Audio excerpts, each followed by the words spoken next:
Leonardo, the great math teacher. Leonardo the capybara lived beside a slow winding river where lily pads flowed and dragonflies danced in the sun. He was known all around town as the kindest capybara anyone had ever met. He held doors open, shared his lunch, and always listened carefully when someone spoke. But what Leonardo loved the most was teaching. Every morning before the sun fully rose, Leonardo stretched, brushed his soft fur, and carefully placed his round glasses on his nose. He packed his bag with chalk, colorful math cards, and neatly stacked papers. Before leaving his cozy home, he paused. Dear God, he prayed quietly, thank you for today. Please help me teach with patience and love. Then he waddled off to school, hopeful as always. Leonardo taught math in room 12, a bright classroom with tall windows and chalkboards that squeaked just a little when written on. The walls were covered in number charts, shapes, and encouraging words like, you can do it, and mistakes help us learn. But the moment the bell rang, the classroom filled with noise. One student tapped their pencil like a drum, another rocked in their chair, two whispered jokes and tried not to laugh. Someone else stared outside, counting the clouds instead of numbers. Leonardo smiled and clapped softly. Good morning, class. Let's begin. No one listened. Leonardo tried his best. He wrote problems carefully on the board. He explained them slowly and clearly.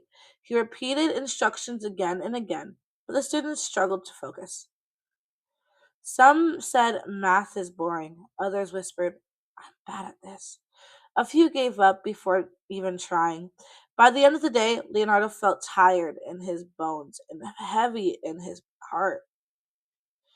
That afternoon, Leonardo stayed behind, erasing the chalkboard while sunlight faded through the windows. I want to help them, he said softly. Why can't I reach them?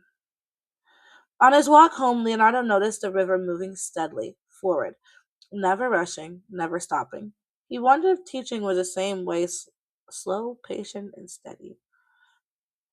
That night, Leonardo prayed longer than usual. God, he whispered, you know my students better than I do. Please show me how to help them learn. As he rested, a peaceful thought settled in his heart. Love them first, teach them the way to learn. The next morning, Leonardo came to school with a new plan.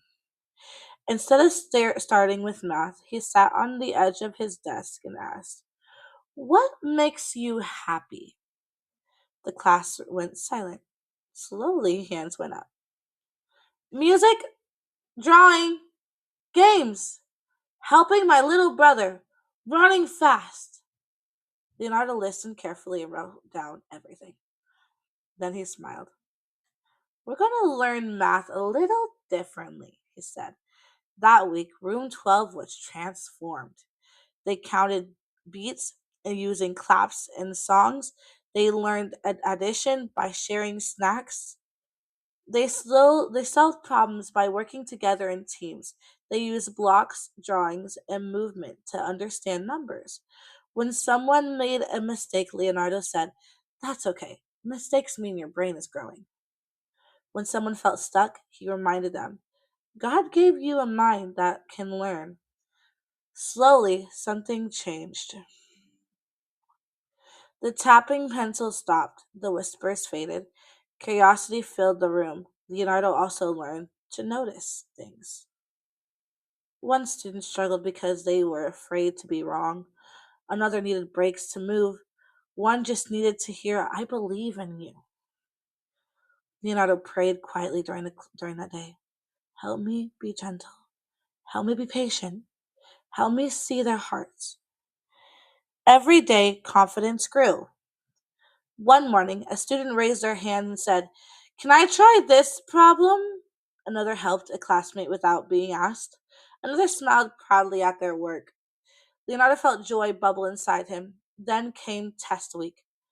The students felt nervous. Some worried they would fail again.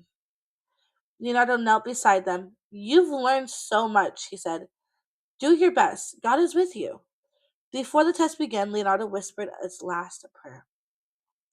When the results came back, Leonardo held the papers with shaking paws. Every student had passed. Some barely, some amazingly, but all of them had succeeded. Cheers filled the room. Leonardo's eyes filled with tears. That evening, Leonardo sat by the river again.